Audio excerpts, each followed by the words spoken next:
I honestly changed CapCut. The reason is just being that it's so much easier, so much accessible to so many things like effects. You don't have to transport, you don't have to download it and transport and then plug it in. The whole thing was just long.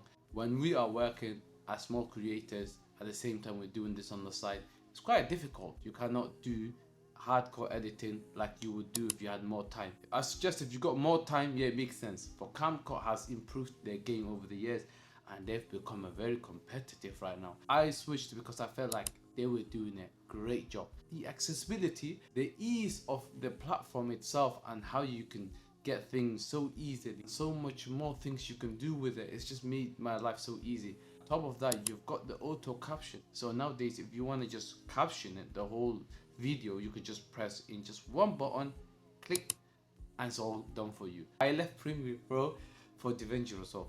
I'll describe in the video the features and what's the difference between them both. If you do not have time to perfect your work, then CapCut does a perfect job, and that's why I use it, as you can see from my videos. But if you feel like you've got enough time, DaVinci Resolve, of course, by far is a bigger platform, is a place where a professional creators will make their stuff in, and professionally so. CapCut, it's a quick edit and it's easy and it's very nice platform to do it. So if you feel like switching it, I don't blame you, because I switched.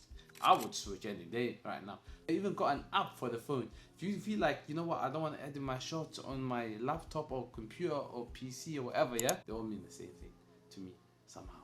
I know laptop is different from PC though. Yeah, I do. Bro, what are you talking about, man?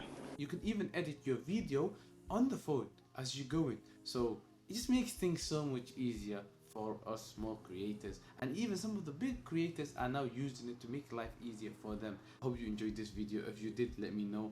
Till next time, peace.